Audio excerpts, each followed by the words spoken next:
Praise the Lord. දැන් ඉතින් මම එදා කිව්වා වගේ අද අපි යන්නේ එළිදරව් 12ට. මේක ටිකක් අමාරුයි වගේ තේරෙයි. නමුත් උන්වහන්සේ අපි හැමෝටම මේක පැහැදිලිව කියලා දෙනවා.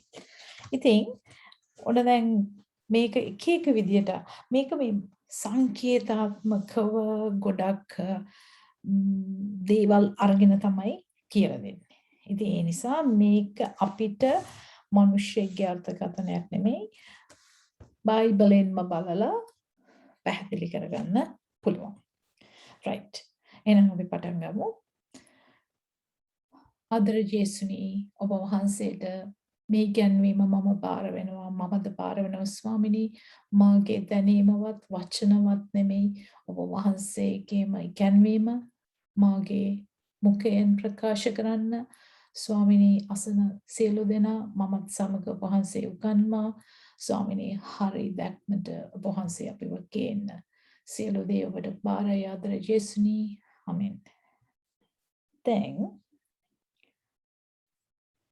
දැන් ඔන්න යොහන් දකිනවා.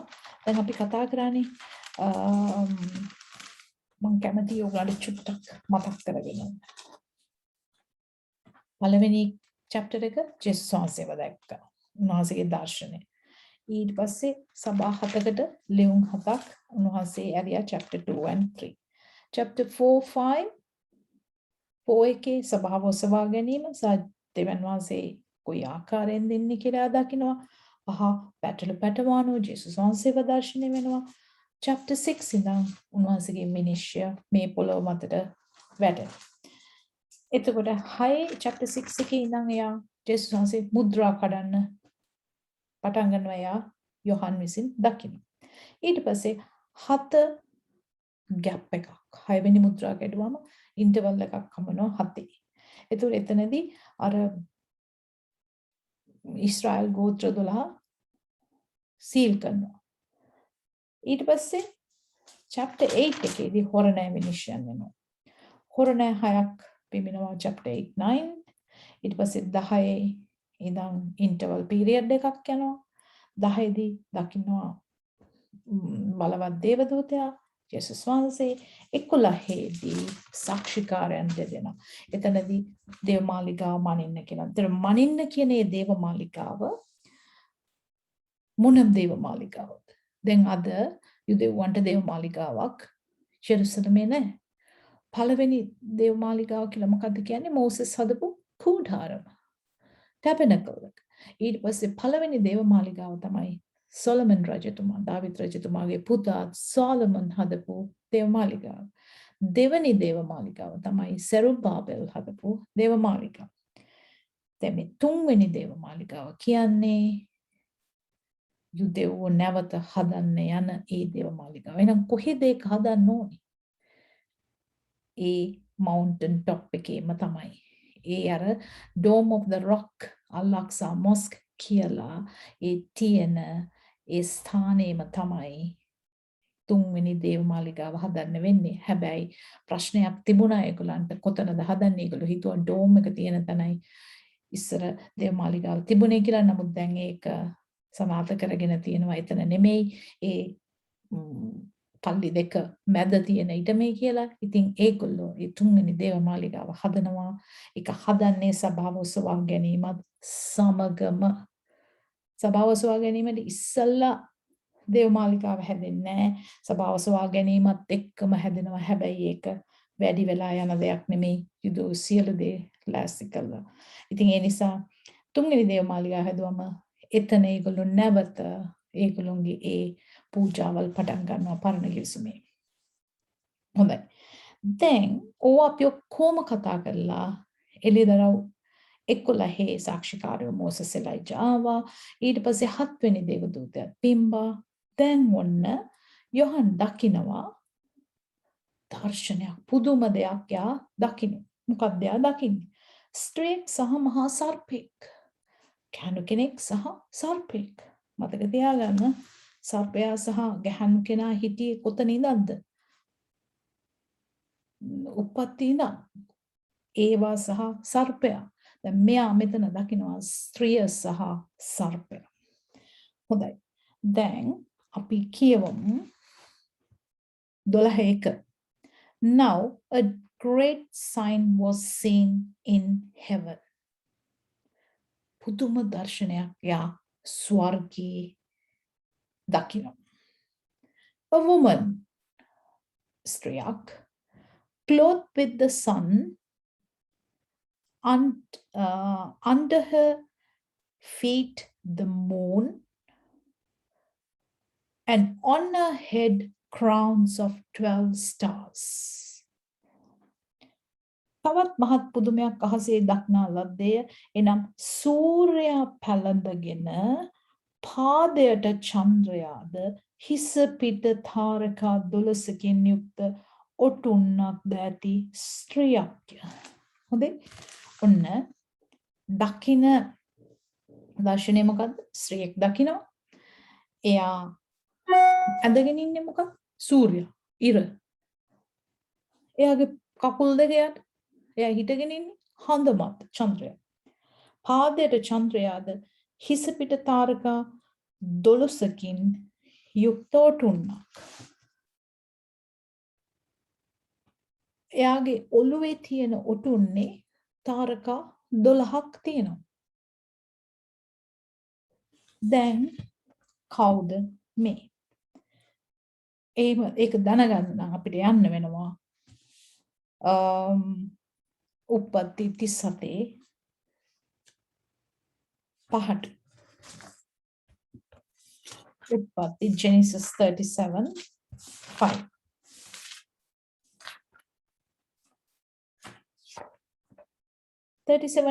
ඉඳන් 37:5 ඉඳන් 11 වෙනකම් දෙයක් වෙනවා. මොකද්ද වෙන්නේ? යෝසප් සිහිනයක් දකිනවා. ඒ සිහිනය එයාගේ තාත්තා වන යාකෝබ්ට දන්වනවා. මොකද්ද එයා දකින්නේ? පහේ එයා කියනවා යෝසප් ස්වප්නයක් දැක ඒක තමාගේ සහෝදරයන්ට කීවේය. ඔහු කෙරේ වඩා වෛරුණිය. සිහිනයක් දැක්ක සහෝදරයන්ට කිව්වා සහෝදරයන්ට තරහ ගියා. ඔහු මේ දුරු ස්වප්නය අසාපල්ලා අපි කෙතෙහි ගොයම් මිටි බඳමින් සිටියමු. බලව මාගේ ගොම් මිටිය නැගී කෙලින් සිටියේ. බලව නුඹලාගේ ගොම් මිටි වටකොට ඇවිත් මාගේ ගොම් මිටියට වැන්දෝයයි කිව්වා. ඉතින් මෙයා කියනවා මට ඕගොල්ලෝ වැන්දා කියලා. ඔයාලගේ ගොම් මිටි වැන්දා කියලා. හීනයක් දැක්කකම සහෝදරයෝට තරහය.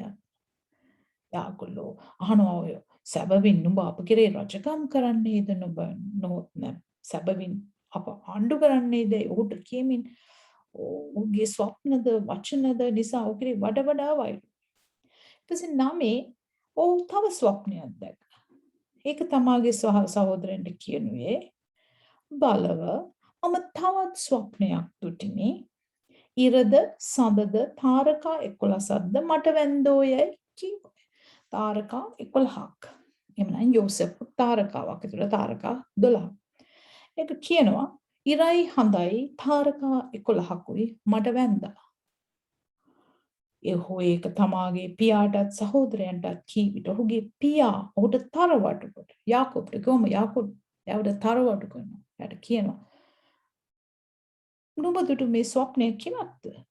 මමත් නුඹේ මෑණියොත් සහෝදරයොත් සැබවින්ම නුඹ ඉදිරියේ බිමට නැමී වඳින්නෙමුදයි ඔහුට කිව්වේ. තාත්තා අහනවා යාකෝබ් අහනවා ජෝසප්ගෙන් ආ හිතන්නේ වගේ අම්මයි තාත්තයි සහෝදරයෝ 11යි වට වඳී කියලා. ඔහුගේ සහෝදරයෝ තවත් ඊර්ෂ්‍යා කරා කියනවා. නමුත් ඔහුගේ පියා ඒ කීම සිතේ තබාගත්තා. නමුත් යාකෝබ් මේ යෝසප්ගේ හීනය එයා හිතේ තරවටු කරාට ජේකබ් එයාගේ හිතේ තියාගත්තා. ඔහුගේ සහෝදරයෝ තමාගේ පියාගේ රැළ පෝෂණය කිරීම පිණිස ෂෙකෙම්ට ගියා. එතකොට මොකද්ද දැන් අපිට 11 යාකෝබ් කියන්නේ? එයා අහනවා මමත් නුඹේ මෑණියොත් සහෝදරයොත් සැබවින්ම නුඹ ඉදිරියේ බිමට නැමී වඳින්නෙම්නයි ඔහුට කීවේ. ඒතර යෝසප් දැක්ක හීනේ මොකද්ද? ඉරයි හඳයි තාරකා 11කුයි යට වඳින. ඒක කිව්වම යෝසෙෆ් කිව්වේ මොකද්ද? යෝසෙෆ් අහනවා යාකෝබ අහනවා මමයි මගේ භාර්යාවයි කියන්නේ මමයි වගේ අම්මයි වගේ සහෝදරයෙක්ලයි වඩවන්දිනවා කියලාද කියන්නේ. එහෙමනම් මේ කවුද මේ ස්ත්‍රිය? මේ ස්ත්‍රියගෙන් පෙන්눔 කරන්නේ කාවද? මේ ස්ත්‍රියගෙන් පෙන්눔 කරන්නේ ඊශ්‍රායල්. මේ ස්ත්‍රිය වෙන කවුරුත් නෙමෙයි. මේ ස්ත්‍රිය ඊශ්‍රායල්. එතකොට ඉර කියලා කියන්නේ Jacob, the Jacob, and moon, හඳ චන්ද්‍රයා කියලා කියන්නේ යෝසෙෆ්ගේ අම්මා රාකේල්. එතකොට තාරකා 12ක්. ඒ කියන්නේ යාගේ සහෝදරයෝ 11ක් සහ යෝසෙෆ් තවත් තාරකාවක්. ඒතර තාරකාවල් 12ක් කියන්නේ යාකෝබ්ගේ පුත්‍රයන් 12 දෙනා. ඒ කියන්නේ ඊශ්‍රායල් ගෝත්‍ර 12 ඇති වුණු ඒ පුත්‍රයන් 12 දෙනා. එහෙමනම් ඉරයි හඳයි ඉර පැලඳගෙන චන්ද්‍රයාව පාදවලට තියාගෙන තාරකා 12ක් තියෙන ඔටුන්නක් දාගෙන ඉන්න මේ ස්ත්‍රිය නම් යාකෝබ්, රේචල් සහ ඒගොල්ලෝගේ පුතු 12 දෙනාගෙන් ඇති වුණා වූ ඒ ඊශ්‍රායල්. ඒක හරි පැහැදිලි. ඒ නිසා ඕනෙම ඉන්ටර්ප්‍රිටේෂන් එකකට Genesis 37:5-11 ගන්න පුළුවන්. මේ ස්ත්‍රිය කවුරුත් නෙමෙයි ඊශ්‍රායල්. ඒක ජෙනිසස් වල යාකෝබ් විසින්ම කියනවා ඉරයි හඳයි තාරකා 12යි කියනකොට එයා කියනවා මමයි අම්මයි සහෝදරයෙක් 12යි කියලාද ඔයා කියන්නේ කියලා. හරි? එතකොට අපි දන්නවා ඊශ්‍රායල් දේශය ඇති කරා උන්වහන්සේ. නමුත් මේ ගෝත්‍ර 12ත් ජේකබ් සහ එයාගේ වයිෆ් රේචල්. ඔන්න දැන් පළවෙනි පදේ පැහැදිලි. ඊට පස්සේ ඒකෙම කියනවා verse 2. She was pregnant and about to give birth, and she screamed in agony of her labor. Then, මේ ඉස්රායල් මේ ස්ත්‍රිය ගර්භණීව සිටියා. Yeah, pregnant. විලිරුජා විඳමින් ප්‍රසව වේදනාවෙන් යුක්තව මොරගසන්නීය. එයා pregnant. ළමයා ලැබෙන්න ආසන්නයි. එයා මොරගසන්නීය. හරි. එතකොට අපි බලමු. අපි දැන් බැලුවා ඊශ්‍රායල් අපි ඒක දන්නවා. ඒතර මේ ඊශ්‍රායල් කියන මේ ස්ත්‍රිය ප්‍රසව වේදනා විලිරුචා විඳමින් ප්‍රසව වේදනාවෙන් මොරගසන්නේ. ඒක අපිට කොහොමද ස්ථිර කරන්නේ? පියන් අයිසායා පොතට යෙසායා 54:5. යෙසායා 54:5ට යනවා.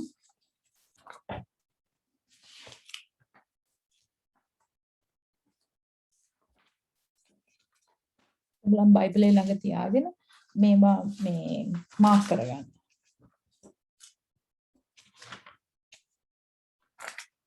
පනස් 4:5.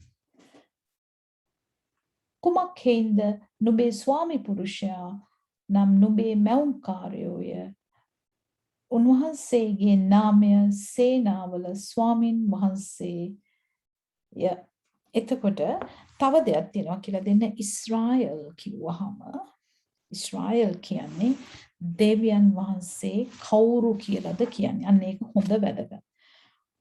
කුමක් හේින්ද නුඹේ ස්වාමි පුරුෂයා නම් නුඹේ මැවුම්කාරයා නොය. ඒක හොඳටම highlight කරගන්න.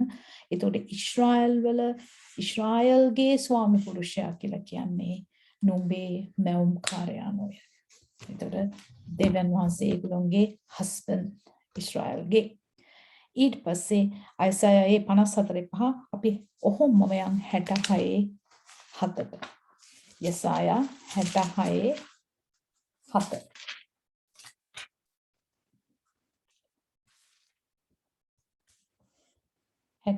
හතේ කියනවා ප්‍රසව වේදනාව පැමිණෙන්න පළමුවෙන් වැදුවාය.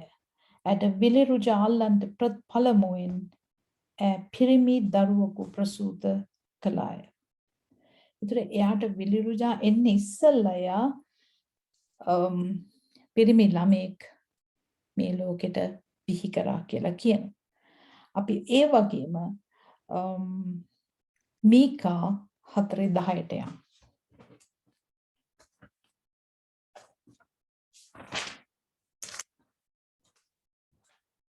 මීකා 4:10 සියොන් දුව වදන ස්ත්‍රියක් මෙන් වේදනා විඳ වදාපන්න. මක්නිසාද නුඹ දැන් නගරේ පිටතට ගොස් එළියේ වාසය කොට බබලෝනියට පැමිණෙන්නේ. ඒතර සියොන් දුව, ඒතර මේ ඊශ්‍රායල් හඳුන්වනවා වදන ස්ත්‍රියක මෙන් වේදනා විඳ. ඒතර ඊශ්‍රායල් කියන්නේ woman travailed in pain.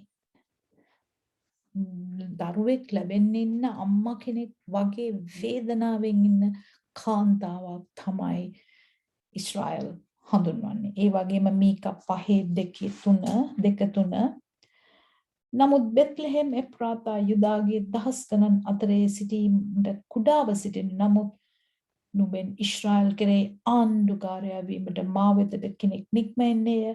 උන්වහන්සේ නික්මීම පුරාණේ පටන්ද සදාකාලයේ සිටද ඌයේ එබැන් වදන තැනැත්තියගේ ප්‍රසූත කාලය දක්වා උන්වහන්සේ පාවා දෙනවා ඇත.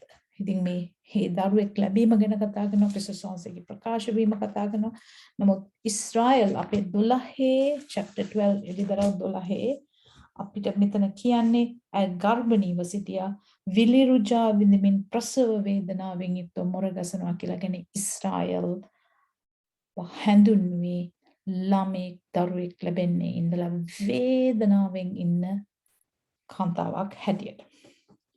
ඊට පස්සේ අපි බලමු verse 3. Another sign was seen in heaven. There was a great red dragon with 7 heads and 10 horns, and on its heads were several royal crowns. තුන අහසේ තවත් පුදුමයක් දක්නා ලද්දේ. එනම් හිස් 7ක්ද අන් 10ක්ද හිස් පිට මකුට 7ක් ඇති මහත් රතු සර්පයෙක් විය. දැන් ඊට පස්සේ ආ දකින්නවා උනිසල ස්ත්‍රිය දැක්කා. දැන් අපි ස්ත්‍රිය කවුද කියලා දන්නවා. ඊරහඳ තාරකා කවුද කියලා දන්නවා. එයා විලිරුදා විඳිනවා වගේ කවුද කියලා දන්නවා. ඒ ඔක්කොම ඊශ්‍රායල්. ඊට පස්සේ දෙවනියට දක්වා ඊට පස්සේ කෙනා තමයි මහා රතු සර්පයෙක් දකින්න. ඩ්‍රැගන් මහා. එයාට තියනවලු ඔලු 7යි. ඒ ඔලු 7ට ඔටුනු 7යි. මකුට 7ක් කියන්නේ crowns. 7 crowns. මේ සර්පය රතු සර්පයෙක්. අපි දන්නවා රතු කියලා කියන්නේ මරණය. අපි දැක්ක රතු අශ්වය එනකොට ලේ. ඒ නිසා රතු සර්පයෙක්. මෙයාට ඔලු 7යි. ඔලු වලට ඔටුනු 7යි අං 10ක් තියෙනවා. මම ඒක තව ටිකකින් එන්නම්. ඊට පස්සේ කියනවා verse 4. Its tail swept a third of the stars out of heaven and threw them down to the earth. එයා මොනවා කරා කියලාද කියන්නේ? 4 ඌගේ වල්ගෙන් අහසේ තාරකාවන්ගෙන් 3 කොටසක් ඇද ඒවා පොළවට හෙළුවේය. සර්පයාද වදන්ට ආසන්නව සිටි ස්ත්‍රිය වැදූ කෙනෙහිම ඇගේ දරුවා කා දමන පිණිස ඇය ඉදිරි පිටට ගියේය. 4 It swept a third of the stars out of heaven and threw them down to the earth. It stood in front of the woman about to give birth so that it might devour the child the moment it was born. දැන් මෙතන කතා කරනවා තව දෙයක්. දැන් ඔගේ වලිගෙන් රතු සර්පයෙක් දැක්කා. ඔලු 7යි, crown 7යි, ඔටුනු 7යි, ඔලු 7යි, අං 10යි. මේ රතු සර්පයා මෙයා කාගේ පස්සේද යන්නේ? මෙයා ඉස්සෙල්ලම කරනවා එයාගේ වලිගෙන් 3න් එකක් ඇදලා බිමට දානවා. 3න් එකක් කියන්නේ දෙවියන්වහන්සේ මැව්වා වූ සියලුම දේවදූතයන්ගෙන් එක කොටසක් පාලනය කරා ලුසිෆර්, ගාබ්‍රියල් සහ මයිකල්. ඒතර උන්වහන්සේගේ ඒ මුළු ඒන්ජල්ස් මුළු ගණනෙන් 3න් එකක් අපි දන්නවා ලුසිෆර් එක වැටුණා කියලා. අන්නේ 3න් එක තමයි ඔය උගේ වල්ගෙන් අරගෙන බිමට හෙළුවා කියන්නේ. යත් එක්ක වැටුණු 3න් එකක්. හරියට මැජොරිටි එකක් හරියට බැලුවොත් අපි දන්නවා 3න් එකක් තමයි වැටුනේ. එතකොට 3න් එකක් ඒ කියන්නේ ලුසිෆර්ගේ වැටීම සහ එයාගේ හමුදාව. සර්පයා මොකද කරේ? වදන්න ආසන්නව සිටි ස්ත්‍රිය වැදූ කෙනෙක්. දැන් අර ඊශ්‍රායල් තුලින් බිහි වෙනවල් කෙනෙක් එයා වැදූ ශනේකින්ම ඒ දරුවා කාදමන පිණිස ඈ ඉදිරි පිට හිටියේ. අපි දන්නවා ජේසුස් වහන්සේ මේ පොළොවට එන්න ප්‍රකාශ වෙන වෙලාවේ ඉඳන් කොච්චර ප්‍රශ්න ආවද? ඒ දරුවා නැති කරන්න කොච්චර දේවල් ආවද? ඒක තමයි එතන කතා කරන්නේ. ඒ යක්ෂයාගේ ප්ලෑන් තිබුණා උන්වහන්සේගේ මේ පොළොවට එම නවත්තන්න. කරන්න හම්බුනේ නැහැ. නමුත් උත්සාහය කරා. සියලු ජාතීන් යදණ්ඩකින් ආණ්ඩු කරන පුත්‍රයෙකු පිරිමි දරුවෙකු වැදුවාය. දැන් 4 කියනවා devour the child as it born. Verse 5. And she brought forth a man child. එතකොට මිස්ට්‍රියස් Israel brought forth a man child. පිරිමි දරුවෙක් වදනවා. Was to rule the nations with a rod of iron. යදණ්ඩකින්. Rod of iron කියන්නේ යදණ්ඩකින්. හැම ජාතියක්ම පාලනය කරනවා. And a child was caught up unto God to his throne. මෙතන අපිට මොහොතක් නවතින්න වෙනවා. අපි පළවෙනි verse එක පැහැදිලි, 2 පැහැදිලි, 3 සර්පයා ලුසිෆර් සහ උගේ සේනාව. දැන් පහේ කතා කරන්නේ ඊශ්‍රායල් විසින්. අපි දන්නවා යේසුස් වහන්සේ ආවේ ඊශ්‍රායල් තුලින්. ඒතකොට උන්වහන්සේ කවුරු කියලාද? ඊට පස්සේ උන්වන් ඊශ්‍රායලෙන් උන්වහන්සේ බිහි වුණා. ඊට පස්සේ උන්වහන්සේ මුළු ජාතින්ම යදණ්ඩකින් ආණ්ඩු කරනවා කියලා තියෙනවා. ඒතර උන්වහන්සේ අපි බලමු උන්වහන්සේගේ ක්‍රිස්තුස් වහන්සේගේ ආවේ මොකක්ද? අපි යමු ගීතාවලිය 2:9ට. අපිට එහෙට මෙහෙට ගිහිල්ලා අපි බලාගෙන මෙතන හරියටම මොකක්ද අපිට දෙවියන් වහන්සේ පැහැදිලි කරන්නේ. 2:9 කියනවා නුඹ ඔවුන් යදණ්ඩකින් බිඳ කුඹලෙකුගේ භාජනයක් මෙන් ඔවුන් සුණු කරනසේකයි. මේ ජේසුස් වහන්සේ ගැන ගීතාවලියේ ලියවිලා තියෙනවා. උන්වහන්සේ මොන වගේ කෙනෙක්? උන්වහන්සේගේ රාජ්‍යතුමා, උන්වහන්සේගේ පාලනය. ඊට පස්සේ උන්වහන්සේ තයතීරා සභාවට ලියනවා එළිදරව් 2:27 තයතීරා සභාවට කතා කරනකොට උන්වහන්සේ කියනවා 27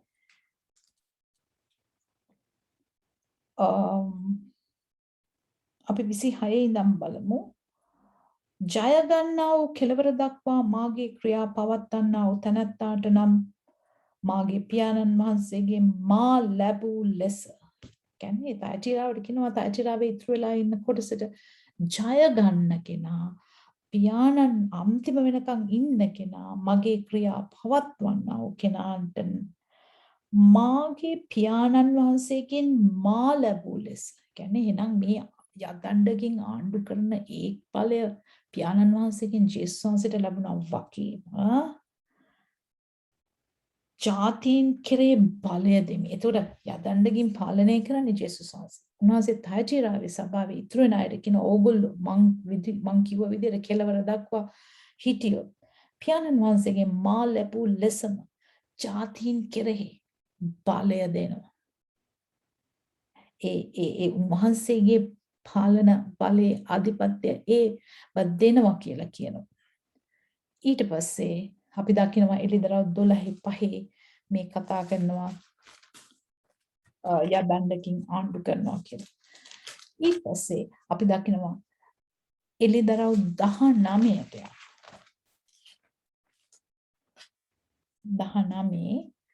15 ජාතීන්ට පහර දෙන පිණිස උන්වහන්සේගේ මුඛයෙන් තියනු කඩුවක් නික්මේ උන්වහන්සේ යදණ්ඩකින් ඔවුන් ආණ්ඩු කරනසේක.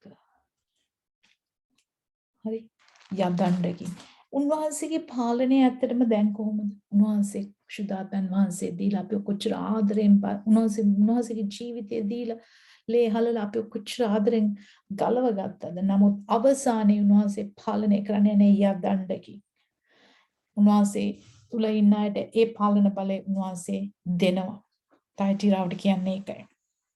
එතකොට ඊශ්‍රායල් තුලින් ආව ජේසුස් වහන්සේගේ පාලනය, රජ පාලනය උන්වහන්සේ අවසානයේදී දෙන්න යන හැටි තමයි මේ කතා කරන්නේ. උන්වහන්සේගේ පාලනය යදණ්ඩකින් උන්වහන්සේ ඒ විදිය උන්වහන්සේගේ විනිශ්චයන් තද බලයි. ඊට පස්සේ පහේ කියනවා දැන් 4 හරි යදණ්ඩකින් පිරිමි දරුවා අපි දන්නවා ජේසුස් වහන්සේ යදණ්ඩකින් පාලනය කරනවා and it was තව කොටසක් තියෙනවා and her child was caught up unto God to his throne. හරි දැන් මේ පහ අපි බලනකොට අපි යදණ්ඩ ගැන කතා කරා උන්වහන්සේගේ පාලනය කතා කරා. ඒකට මේ caught up දැන් මේ යොහන් දකින්නේ මුළු කතාවම වෙන්නත් පුළුවන්. නමුත් මෙතන උන්වහන්සේ කියනවා මෙතන caught up කියන එක. ඔසවා ගැනීම. දැන් උන්වහන්සේ අහසට ගියේ ascension ඔසවා ගැනීම caught up rapture කියන්නේ taken by force snatch අද ගැනීමක්. ඊට පස්සේ ඔකට suggestion එකක් දෙනවා යෝජනාවක් දෙනවා. උන්වහන්සේ මේ man child ජේසුස් උන්වහන්සේගේ පාලනය යදණ්ඩකින් and her child was called upon to God and to his throne කියලා දෙනවා සිංහාසනයට අපි ඒක කියවලා මෙන්න සියලු ජාතින් යදණ්ඩකින් ආණ්ඩු කරන පිණිස පුත්‍රයෙකු පිරිමි දරුවෙකු වැදුවාය ඇගේ දරුවා දෙවන් වහන්සේ උන්වහන්සේගේ සිංහාසනයේ වෙතට ඇද ගනු ලැබුවේ. හේර ඇද ගනු ලැබුවේ කියන නිසා දැන් උන්වහන්සේ ඔලිව කන්දෙන් ස්වර්ගයට යනකොට හැම කෙනෙක්ම දැක්ක උන්වහන්සේ ඇදගත්තේ නැහැ. ඒක අපි කියන්නේ ascension කියන. නමුත් මෙතන G.H. Pemba කියන කෙනා එයා තමයි ඉදිරිපත් කරන්නේ. එයා මෙහෙම කියනවා මේ actually refer to the body of Christ rather than the ascension. ඒතර එයා ඒක පෙන්눔 කරනවා මේ චක්මිස්ලගේ ටීචින් කියන G.H. Pemba උගන්වන්නේ මේ ඇද ගැනීම දෙවන් වහන්සේ වෙතට ඇදගන්නේ ශරීරය ක්‍රිස්තු සභාව කියන. ඉතින් එතනදී ගොඩක් වෙලාවට අපිට මේකට හිත යොමු කරන්න පුළුවන් නමුත් man child කියලා කියන්නේ ජේසුස් උන්වහන්සේගේ පාලනය යදණ්ඩකින් උන්වහන්සේ දැන් ඉන්නේ උන්වහන්සේගේ පියාණන් වහන්සේගේ සිංහාසනයේ. මම අර ඔයාලට කිව්වේ දැනගන්න පිණිස. නමුත් මේ verse 5 ඉඳන් 6 වෙනකන් gap එකක් තියෙනවා. උතන gap theory එකේ gap එකක් තියෙනවා. හිඩසක් තියෙනවා.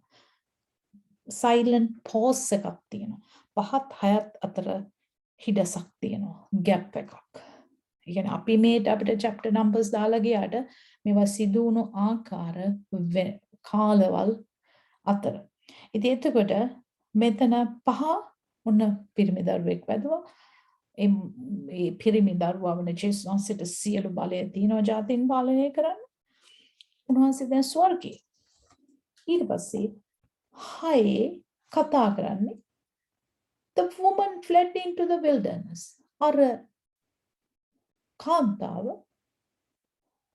කාන්තාරයට ගියා. where she had place prepared of God that they should feed her 1,203 days. දැන් බලන්න. ඔන්න බලන්න දැන් පහේ කතා අපිට ගැප් තියරි එක අවශ්‍ය වෙන්නේ මේ වෙලාවට. පහේ සිදුවීමයි හයේ සිදුවීමයි බලනකොට මේ දෙක අතර කාල පරාසයක් තියෙනවා. දැන් පහේ කියන්නේ ඈ සියලු ජාතීන් යදණ්ඩකින් ආණ්ඩු කරන පුත්‍රයෙකු පිරිමි දරුවෙකු වැදුවායි. ඇගේ දරුවා දෙවන් වහන්සේද උන්වහන්සේගේ සිංහාසනයේ වෙතට ඇදගනු ලැබුවේ. දැන් උන්වහන්සේ දැන් කුරුසයෙන් මැරිලා උන්වහන්සේ ඔලිව කන්දෙන් ස්වර්ගයට ගියා.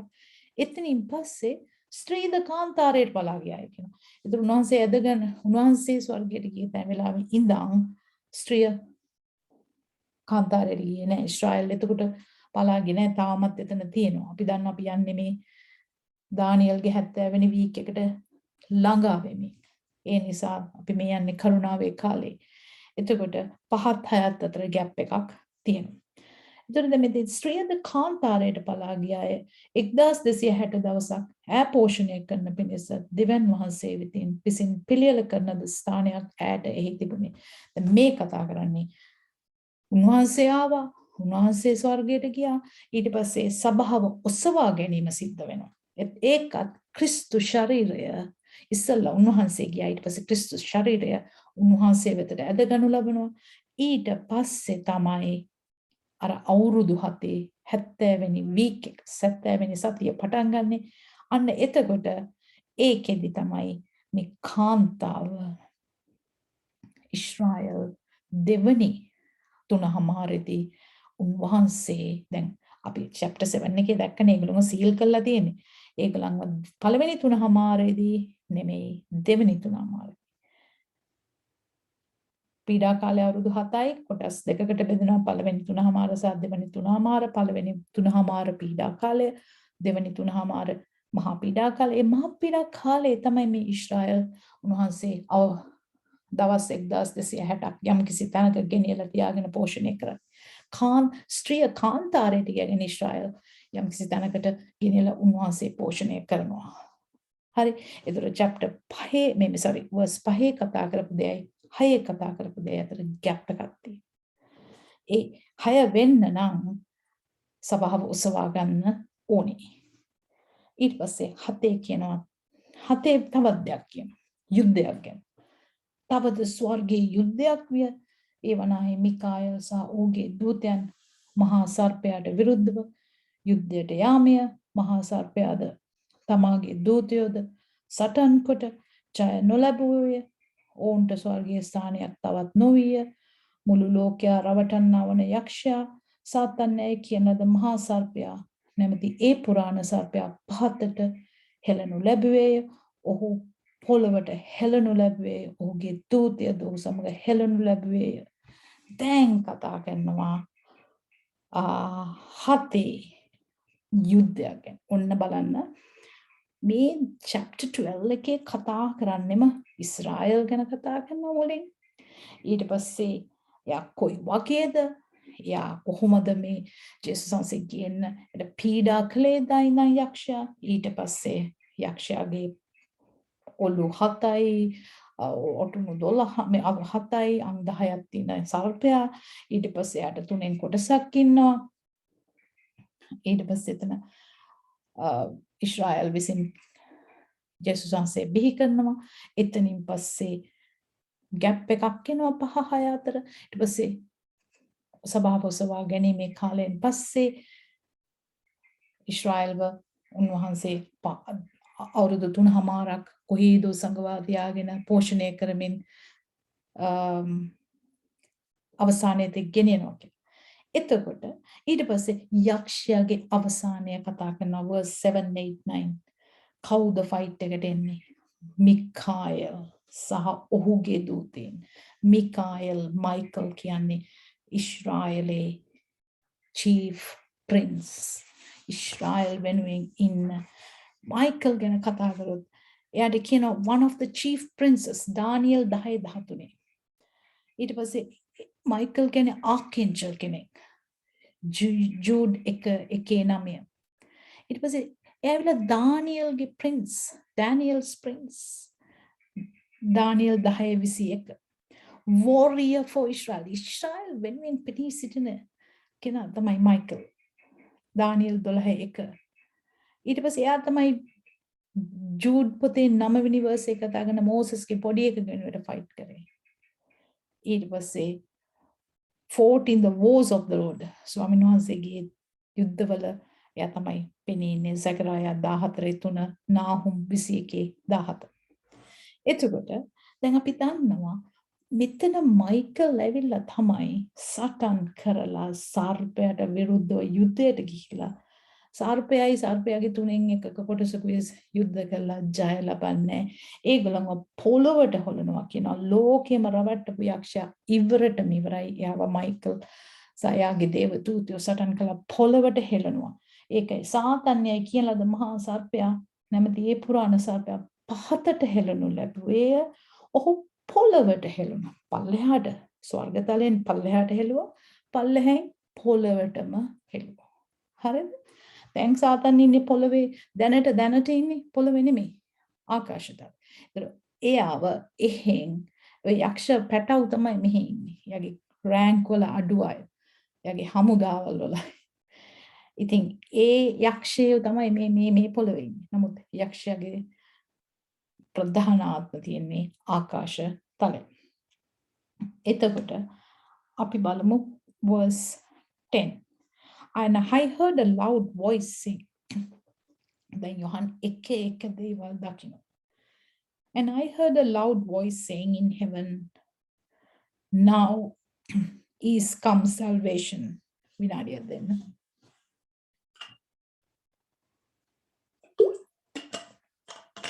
වැඩක් කතා කරනකොට උඩ ඩ්‍රයිව් වෙනවා.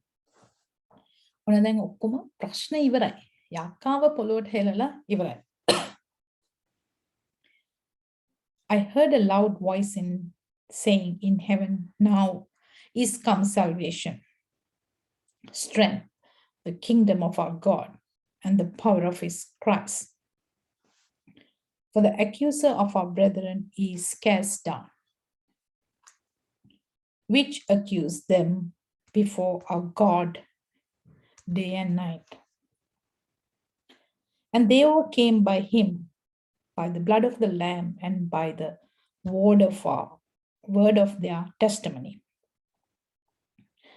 And they love not their lives unto death.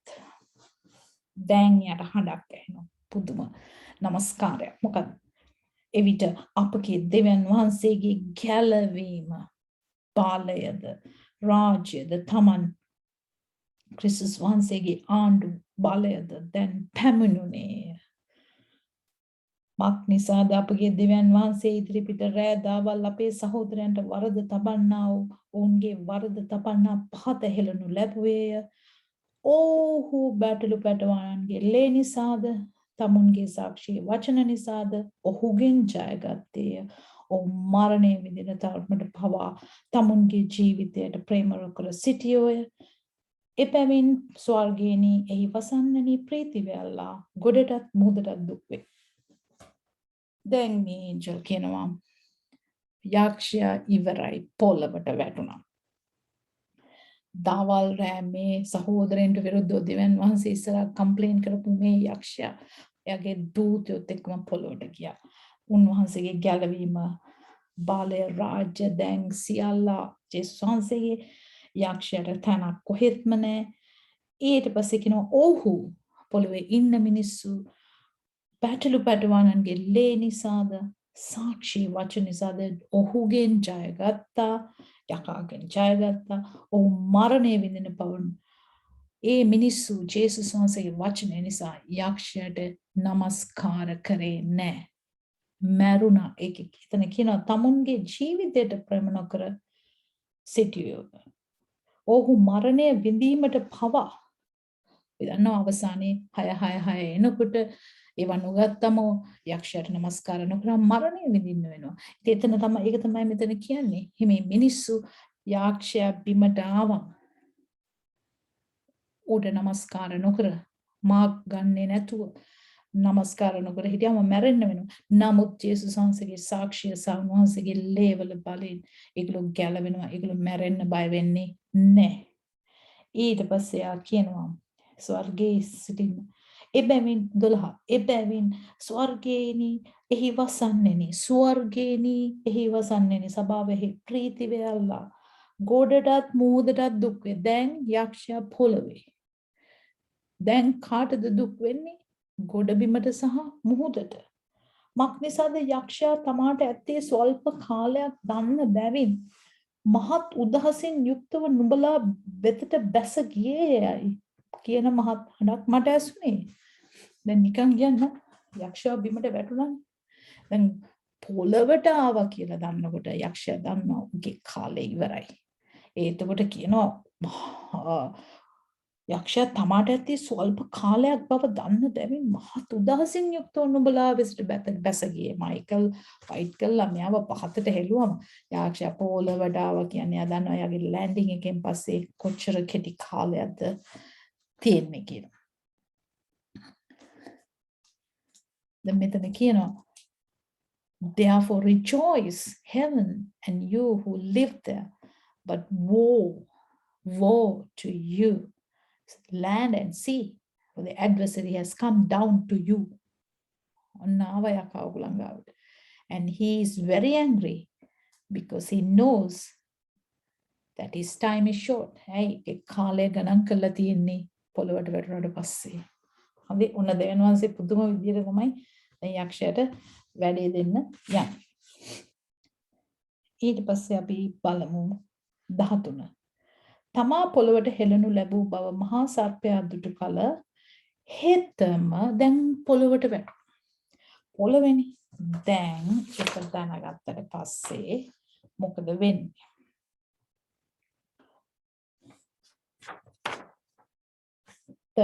තමා පොළවට හෙළනු ලැබූ බව මහා සර්පයා දුටු කල දැන් ගණන් දවස් ඉන්න කාලෙත් ගණන් කළානේ තියෙන්නේ.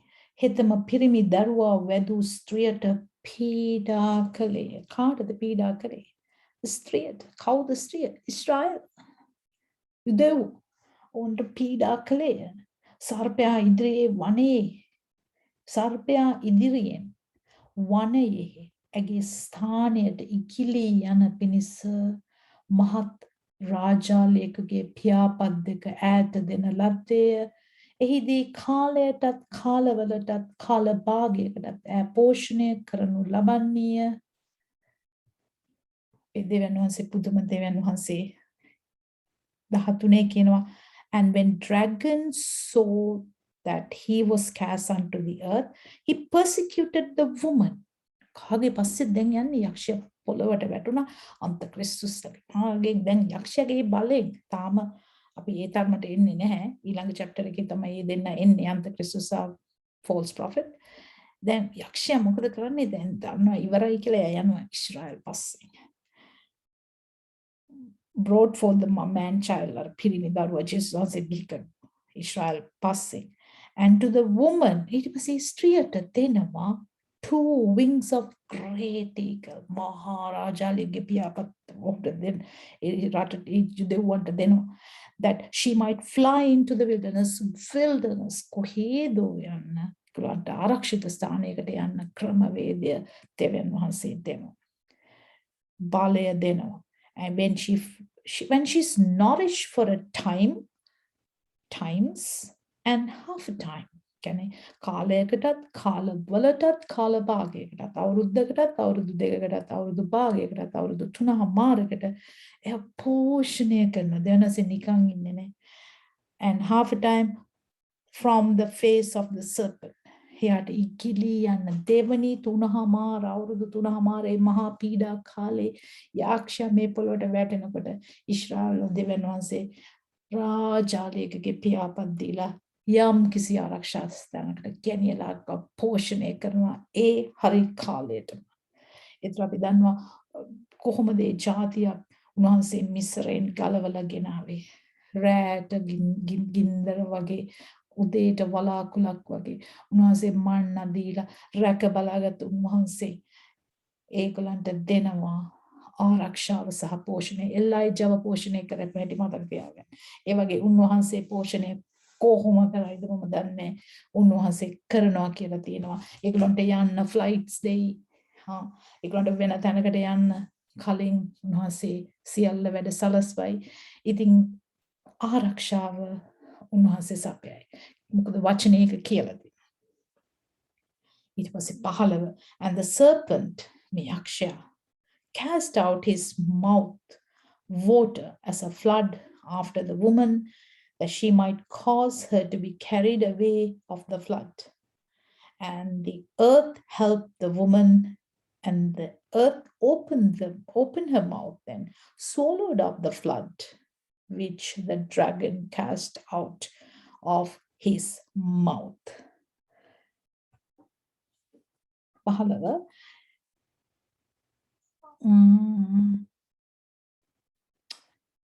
සර්පයාගේ ස්ත්‍රිය සැඩ පහරින් ගහගෙන යන්න සලස්වන පිණිස පස්සෙන් ගංගාවක් ලෙසුගේ කටින් වතුර නික්මවා ඇවිය. නමුත් පොළව ස්ත්‍රියට පිහිටව කට ඇර මහ සර්පයා කටින් නික්ම වූ ගංගාව ගිල්ලාය. ඒ කියන්නේ පිටත් වෙලා යන ඒ ස්ත්‍රිය මේ ඉස්රායල් මරන්න නැති කරන්න මේ යක්ෂ බලවේගය යවනවා ඇති පිටිපස්සේ. කියනවා පොළව කට ඇරලා ඒ ගංගාව ගිල්ලා කියලා. මෙතන හිතන්න පුළුවන් ෆ්ලයිට්ස් වලින් ඉස්රායල් මිනිස්සු යනවා නම් යක්ෂයට පුළුවන් යම්කිසි විදියකින් මේ ෆ්ලයිට්ස් ක්‍රෑෂ් කරන්න. නමුත් යක්ෂයාගේ ක්‍රමවේදය පොළව කට ඇරලා ඒවා වහගන්නවා. ඒ වගේ නැති කරන්න ක්‍රමයක් උන්වහන්සේ එවයි. ඊට පස්සේ අන්තිම පදය 17. And the dragon was wroth with the woman. ඉස්රායල් එක පුදුම තරහකින් ඉන්නේ.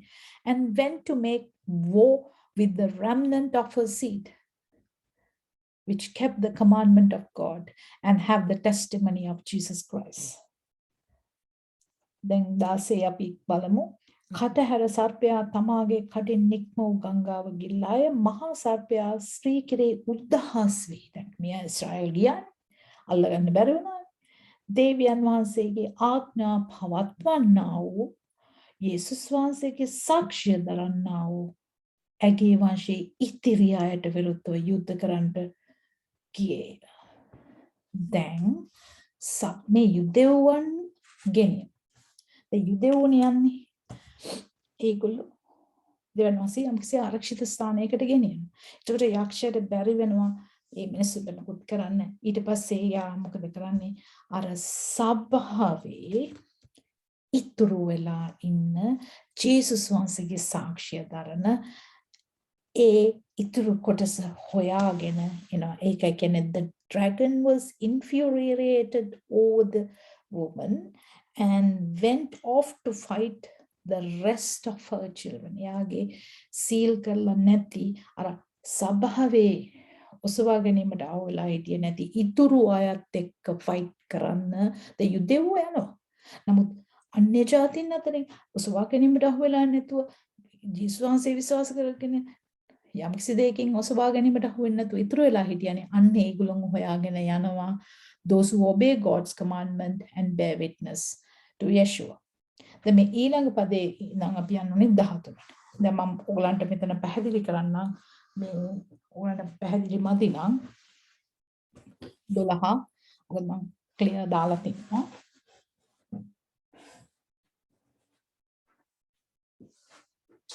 දැන් මෙතනදී අපි chapter 2 බලුවා. woman කියන්නේ ස්ත්‍රිය. ස්ත්‍රිය කියන්නේ කවුරුත් නෙමෙයි ඉස්රායල්. උප්පත්ති 37:5-11. එතකොට ස්ත්‍රිය කියලා කිව්වට ඒක සබහව නෙමෙයි. එතකොට ඉර කියලා කියන්නේ යාකෝබ්. හඳ කියලා කියන්නේ රේචල්. තාරකා 12 කියන්නේ යාකෝබ්ගේ පුත්‍රයන් 12. එතකොට ස්ත්‍රිය වෙන්නේ ඉස්රායල්. හරිනේ? ඒක අපිට ක්ලියර්. ඊට පස්සේ අය ගර්භණීව හිටියා. එතකොට ගර්භණීව හිටියා කියන්නේ මම ඔයාලට පැහැදිලි කරා ඉස්රායල් හඳුන්වන්නේ ගර්භණී කාන්තාවක් වැදීමට ආසන්නයේ සිටින කාන්තාවක්. ඊට පස්සේ man child කවුද පිරිමි දරුවා? යේසුස් වහන්සේ. උන්වහන්සේගේ පාලනය කරන්නේ යතන්ඩකින්. එළිදරව් 2:27 12:5 ඒ වගේම ජෙරමියා 31:31.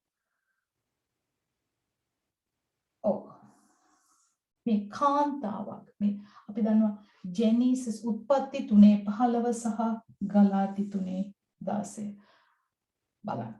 ඊට පස්සේ කවුද රෙඩ් ඩ්‍රැගන්? සාතන්.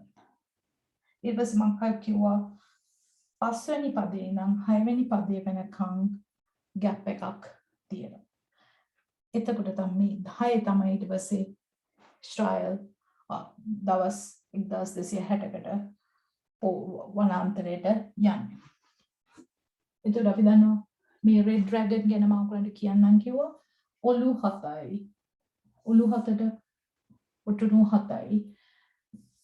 10යි. ඔලු 7ක් කිව්වම 7 spirits of devil.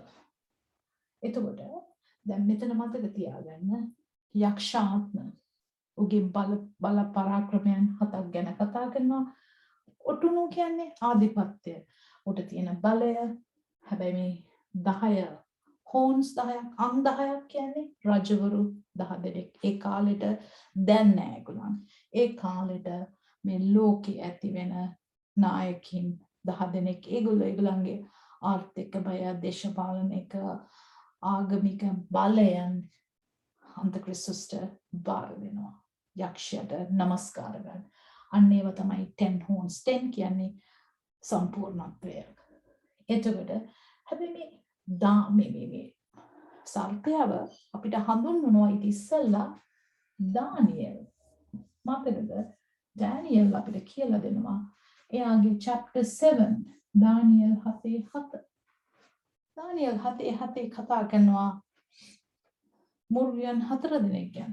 අපි දන්නවා පළවෙනි එක්කිනා lion, 2 bear, 3 leopard, 4 අමුතු terrible beast. දානියෙල් 7:7 කතා කරපු fourth beast තමයි මෙන්න මෙයා. අමුතු. එයාට සිංහයාගේ ලක්ෂණ තියෙනවා, bear වලහගේ ලක්ෂණ තියෙනවා, දිවියාගේ ලක්ෂණ තියෙනවා, 4 වෙනි එකනයි. ඉතින් මේ ඔක්කොගේම ලක්ෂණ තියෙන අන්ත කුරු දුෂ්ට ඒ 4 වෙනි සර්පයා, 4 වෙනි මුර්ගයා තමයි මේ red dragon කියලා කියන්නේ. ඒ නිසා අපි දැන් හිලිදරව් 12 praise the Lord අපි ඉවර කරා. මට මේක ගොඩක් ඔයාලට පැහැදිලි ලෙස කියවලා දෙන්න ඕනිකම තිබුණා. ස්වාමීන් වහන්සේ මට පිහිට වුණා. ඇත්තටම මේක කරගන්න මට හරි සන්තෝෂයි. දැන් ඔයගොල්ලෝ දන්නවා හිලිදරව් 12 කියවනකොට සංකේත වලින් පිරීලා කවුද මේ ඔලු 12? මේ කවුරුද මේ දානියෙල් පරණ ගිවිසුමේ අවුරුදු 500 600 ගානකට ඉස්සෙල්ලා ක්‍රිස්තුස් වහන්සේන් 500කට විතර කලින් කිව්වා මෙන්න එන එයා කතා කරා නෙබුකද්නෙසර්ගේ බාබිලෝනය ගැන කතා කරා. එයා තමයි සිංහයා කියලා. සිංහයාගෙන් හඳුන්වන්නේ නෙබුකද්නෙසර්ගේ පාලනය. ඊට පස්සේ බෙයා වලහගෙන් මේදු පර්සියන්ලගේ කාලය. දිවියා ලෙපඩ් ඇලෙක්සැන්ඩර්ගේ ග්‍රීසිය. ඊට පස්සේ 4 වෙනි මුර්ගයා 4 වෙනි සත්වයා හැඳින්වෙව්වා රෝමය. එතකොට රෝමේ පළවෙනි රෝම් ෆේස් 1 රෝම් ෆේස් 2 රෝමේ පළවෙනි අදිර ඉවර වුණා. දැන් රෝමේ තනිකරම වැටුන්නේ. දැන් සයිලන්ට් වෙනවා. නමුත් එන්නේ යනවා. එතකොට ඒ රෝමේ අධිරාජ්‍යයේ දෙවනි කොටස රෝම් ෆේස් 2. එතකොට එන්න යන මුර්ගයා තමයි ඒ terrible beast කියලා කියන්නේ. එතකොට පළවෙනියටම සිංහයා නෙබුකද්නෙසර් සහ බාබිලෝනය, 2 වලහ ඒ කතා කරේ මේදු පර්සියන් ගැන. 3 කතා කරේ දිවියෙක් පෙන්නලා ඇලෙක්සැන්ඩර් රජු ගැන. මහා ඇලෙක්සැන්ඩර් the great. 4 වෙනි එක යා කතා කරා රෝම අධිරාජ්‍ය ගැන. ක්‍රිස්තුස් වහන්සේ එන කාලේ හිටවිච්ච රෝම අධිරාජ්‍ය ගැන. ඒගොල්ලෝ කාලයක් ඉඳලා ඒගොල්ලෝගේ බලය අඩු වෙමින් ගියා. නමුත් නැවත සැරයක් ඒගොල්ලෝ එනවා. ඒක තමයි කතා කරන්නේ. ඒතර මේ එන beast 4 වෙනි මුර්ගයා. දැන් මේ 12 කතා කරා අපිට 13 බලන්න පුළුවන් අන්තක්‍රිස්තුස් සහ false prophet එනවා. ඉතින් මේ 4 වෙනි මුර්ගයා ගැන තමයි මෙතන කතා කරන්නේ. ඒ එන මිනිසයා කොයි යක්ෂයා කොයි විදියටද යක්ෂයාගේ ත්‍රිත්වය වැඩ කරන්න යන්නේ කියලා. යක්ෂයා සහ අන්තක්‍රිස්තුස් සහ ඒ බොරු අනාගත වක්තු 3 දෙනා කොහොමද මේ පොළොව නාස්ති කරන්න යන්නේ ඒගොල්ලන්ට වෙන්නේ මොනවද කියලා මේ 12 අපි දැක්කා මයිකල් ඇවිල්ලා ෆයිට් කළා verse 7 8 9 මුළු මනින්ම යක්ෂයව පොළොවට තල්ලු කරනවා ඊට පස්සේ උන්වහන්සේගේ කොහොමද ඉතුරුට උන්වහන්සේ දැන් පනිෂ්මන්ට් දීගෙන ජජ්මන්ට් යන්නේ කියලා අපිට බලන්න පුළුවන්. ඉතින් අපි ඉස්සරහට බලමු ඉතුරු ටික. ඉතින් ඒ නිසා නවත්තලා බලලා ඔයගොල්ලෝ හොඳට ඉගෙන ගන්න. උන්වහන්සේ අපිට ඔක්කොම ලියලා තියෙනවා. 아무튼 කාගෙන්වත් අපි දන්නේ නැහැ. එහෙම නෙමෙයි. අපිට මේ කාලේ තියෙනවා. මම දන්නවා මේ කාලේ අපි හැමෝටම අමාරුයි. නමුත් අමාරුයි කියලා අතාරින්න එපා. උන්වහන්සේ වචනයක් දුන්නා. අල්ලගෙන ඉන්න. ඔයගොල්ලන්ට තියෙන සුළු බලයක්. මං එනකන් අල්ලගෙන ඉන්න. අතාරින්න එපා. එහෙනම් ඔබ සමට ජෙස්පීටයි.